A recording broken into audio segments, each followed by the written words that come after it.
Hello दोस्तों, आप लोगों का स्वागत है हमारे चैनल पे। और आज के वीडियो में हम बात करेंगे how to watch the Purge movies in order.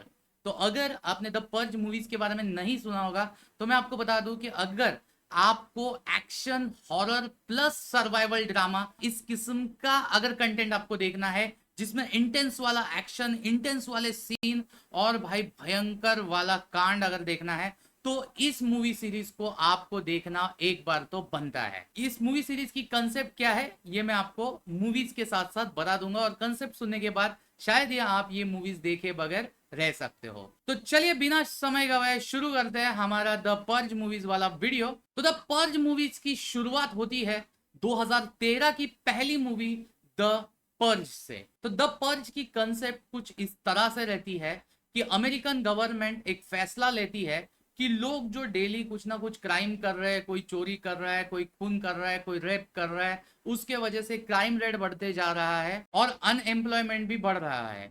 तो इसके वजह से वो एक दिन के 12 घंटे ऐसे देते हैं कि उस 12 घंटे में हर क्राइम लीगल हो जाता है। कहीं किसी को किसी के साथ रिवेंज लेना है तो वो ले सकता है, किसी को किसी का मर्डर करना है वो कर सकता है, कोई बैंक लूट सकता है, जो चाहिए वो 12 घंटे में किया हुआ क्राइम लीगल माना जाएगा। और उस 12 घंटे के टाइम को द पर्ज का नाम दिया गया है। अभी पहले फिल्म की कहानी कुछ इस तरह से होती है। एक रिच फैमिली जिन्होंने अपना सारा पैसा जो है वो घर की सिक्योरिटी के लिए लगा दिया है, ऐसा जबरदस्त वाला सिक्योरिटी सिस्टम के साथ घर बनाते हैं कि पर्ज के दिन कोई उनके घर के अंदर घुस ना पाए। और ऐसे में वो अपनी फैमिली को प्रोटेक्ट करने के लिए हीरो हीरोइन अपनी पूरी जान लगा देते हैं। और एक आदमी रात के अंधेरे में जब पर्ज शुरू हो जाता है तो हेल्प हेल्प करते हुए आता है। तो घर की जो लड़की रहती है वो उसको बड़ी दया आती है और दया के मारे वो उस आदमी को अंदर ले लेती है। अब वो आदमी तो खैर इनके अंदर आने की वजह से बच गया ऐसा फील करता है, लेकिन उस आदमी के पीछे ऐसे भयंकर क्रिमिनल्स लगे हुए हैं। भाई साहब जब वो उस घर के इधर आते हैं तो क्या वो घर के अंदर घुस पाते हैं, और घर के अंदर घुस पाते हैं तो क्या ये फैमिली उसमें सरवाइव कर पाती है या नहीं कर पाती है, ये आपको इस फिल्म में देखने को मिलेगा। भाई साहब इस फिल्म के हर एक सीन आपके बदन पे रोंगटे खड़े करने का काम करेगी, और ऐसे ऐसे मोमेंट्स आएंगे ना आप अपने नाखून दांतों तले चबाते रह जाओगे, ऐसी ये फिल्म है। इसके बाद सेकंड फिल्म आती है द पर्ज एनार्की। ये 2014 में आई थी और इस फिल्म में फ्रैंक ग्रिलो करके एक्टर ने लीड रोल प्ले किया हुआ है। इस फिल्म में वो एक ऑफ ड्यूटी एलएपीडी का सार्जेंट का रोल प्ले कर रहा है और वो किसी बंदे को मारने के लिए घर से बाहर निकलता है, और वहीं पे एक वेट्रेस और उसकी बेटी पर्ज के दिन बाहर चली जाती है।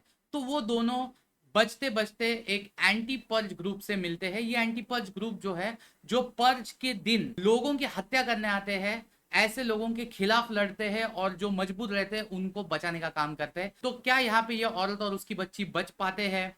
क्या फ्रैंक ग्रिलो जो अपनी मिशन के लिए निकला है वो अपनी मिशन कामयाब कर पाता है या नहीं कर पाता है, वो आपको इस फिल्म में देखने मिलेगा। और अगर आप द पर्ज देखने के बाद इसको देखोगे तो आपको ऐसा लगेगा कि इस फिल्म ने पहले फिल्म का स्टैंडर्ड और भी बढ़ा दिया था, क्योंकि पहली फिल्म जो सिर्फ एक घर में होती है यहाँ पे ये पूरी सिटी में फैली हुई है, और ऐसे ऐसे सीन्स इसमें देखने मिलते हैं ना पहले से भी खतरनाक वाले। तो इस फिल्म को भी आप जरूर से देखिए। इसके बाद 2016 में आती है द पर्ज इलेक्शन ईयर। ये फिल्म में थोड़ी डिफरेंट पॉलिटिकल कंसेप्ट दिखाई गई है। इस फिल्म में पूरा इलेक्शन का माहौल दिखाया गया है, और इलेक्शन में जो न्यू फाउंडिंग फादर्स है जिन्होंने ये पर्ज शुरू किया था उनके खिलाफ एक सीनेटर खड़ी हो जाती है जिसकी फैमिली को 15 साल पहले एक पर्ज में मार दिया गया है, लेकिन वो अभी अकेली बची है। और वो ये फैसला लेती है कि मैं ये जो द पर्ज वाला 12 घंटे वाला सिस्टम है इसको बंद कर दूं। लेकिन उसी के बीच में शुरू होता है द पर्ज, और इसमें फ्रैंक ग्रिलो इसको बचाने के लिए आता है। तो क्या वो उस सेनेटर को बचा पाता है? क्या यहाँ से पर्ज बंद हो पाएगा या नहीं हो पाता है, वो आपको इस फिल्म में देखने को मिलेगा। भाई साहब ये फिल्म भी पहले दूसरे के बाद तीसरी फिल्म बहुत ज्यादा बढ़िया थी। मतलब जैसे जैसे फिल्में आगे बढ़ते जा रही थी वैसे वैसे इनका स्टैंडर्ड बढ़ता ही जा रहा था। इसके बाद आपको देखनी है 2018 की फिल्म जिसका नाम था द फर्स्ट पर्ज। नाम से ही जाहिर हो जाता है कि ये कहानी उस पहले पर्ज की है कि ये द पर्ज वाला जो सिस्टम है, ये जो न्यू फाउंडिंग फादर्स है उनके दिमाग में कहां से आया, कैसे उन्होंने इस सब की शुरुआत की, यानी कहाँ से एक्चुअली ये सब घटनाएं घटने लगी, ये अगर आपको जानना है तो ये फिल्म देखना बहुत अहम साबित होता है। लेकिन कहीं पे ये फिल्म जो थोड़ी बैक में चली जाती है, इसके वजह से इसकी इंटेंसिटी भी थोड़ी कम हो जाती है, और कंपेयर टू पहले 3 फिल्मों से ये फिल्म लोगों को थोड़ी कम पसंद आई थी। बट अगर आपको इसकी सबसे पुरानी जानकारी चाहिए तो ये फिल्म आपको सारी कड़ियों को जुड़ाने का काम करती है, तो इसको देखना भी जरूरी हो जाता है। इसके बाद 2018 में ही इन्होंने फैसला लिया कि हम सिर्फ मूवीज बना के नहीं रुकेंगे, बल्कि हम सीरीज भी लाएंगे, और फिर इन्होंने लाया द पर्ज का सीजन 1। तो द पर्ज के सीजन 1 में, जहां पे मूवीज में इनको 1.5-पौने 2 घंटे में पूरी कहानियां निपटानी थी, यहाँ पे इनके पास अच्छे खासे 10 एपिसोड मिले। तो पूरे 10 एपिसोड में अलग अलग किस्म से पर्ज के दिन क्या क्या घटनाएं कैसे कैसे घटती है वो दिखाई गई है। अभी हालांकि इस सीरीज का जो टाइम पीरियड है, मतलब फर्स्ट सीजन का मैं आपको बता दूं, वो द पर्ज अनार्की और द पर्ज इलेक्शन ईयर के बीच का है, क्योंकि इलेक्शन ईयर और अनार्की के बीच में कई सारी घटनाएं थी जो राइटर को, डायरेक्टर को, लोगों को बताई थी, लेकिन उतनी फिल्में बनाना पॉसिबल नहीं था, इसलिए उन्होंने एक सीरीज में बताने की कोशिश की। और इसकी कामयाबी देख के उन्होंने तुरंत उसी साल दूसरा सीजन बनाया द पर्ज का। तो आपको बैक टू बैक वो देखना है। और बहुत सारी लोगों की कंप्लेंट आ रही थी कि भाई साहब, आप जब भी पर्ज मूवी बना रहे हो तो आप क्राइम करते हुए सिर्फ मर्डर, रेप या रिवेंज वगैरह यही सब दिखा रहे हो, डकैती क्यों नहीं हो रही है, कोई पैसा लूटने की कोशिश क्यों नहीं कर रहा है, क्योंकि पैसा लूटना भी तो इस पर्ज में लीगल है। तो वो कंसेप्ट सेकेंड सीजन में आपको देखने को मिलेगी, तो ये भी देख लीजिए। लेकिन इस सीरीज का सेकेंड सीजन उतना कामयाब नहीं हो पाया, और उसके वजह से इसका आगे थर्ड सीजन नहीं आ पाया। उसके बाद 7वें नंबर पे आपको देखनी है फिल्म द फॉरएवर पर्ज। तो द फॉरएवर पर्ज जो है, इसका मैं आपको स्टार्टिंग वाला हिस्सा नहीं बता सकता इस वीडियो में। अगर मैं बताऊंगा तो पुरानी कुछ फिल्मों का जो पर्ज की है उसका आपको स्पॉइलर मिल जाएगा, और मैं नहीं चाहता हूं कि आपका वो फिल्म देखने का मजा खराब हो जाए।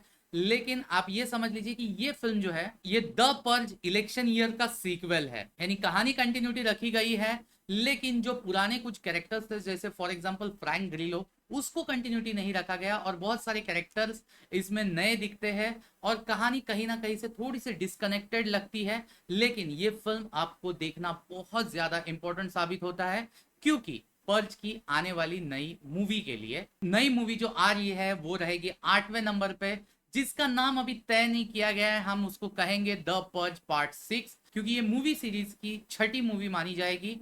और इस मूवी का जो कंसेप्ट है वो पूरा साइंस फिक्शन डायस्टोपियन टाइप रहेगा, यानी दुनिया के जो बहुत सारे लोग हैं वो इस क्राइम को अपने हाथ में लेने की वजह से दुनिया को खत्म करते जा रहे हैं, और एकदम दुनिया खत्म होने के कगार पे पहुंची है। और उस वक्त कुछ ऐसा भयंकर घटता है, उसको क्या वो लोग वहां पे बचा पाते हैं, नहीं बचा पाते, इस किस्म का कुछ ड्रामा उस फिल्म में होने वाला है। ये हमें डायरेक्टर ने अपने इंटरव्यू में बता दिया। तो अब कैसी रहेगी वो फिल्म, जब वो फिल्म आएगी तभी पता चलेगा।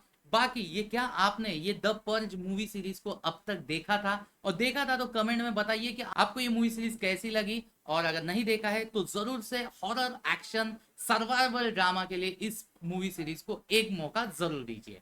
बाकी यही रही हमारी आज की वीडियो। अगर वीडियो पसंद है तो वीडियो को लाइक करना, चैनल पे फर्स्ट चैनल को सब्सक्राइब करना। अब मिलते हैं और एक वीडियो के साथ, तब तक के लिए गुड बाय।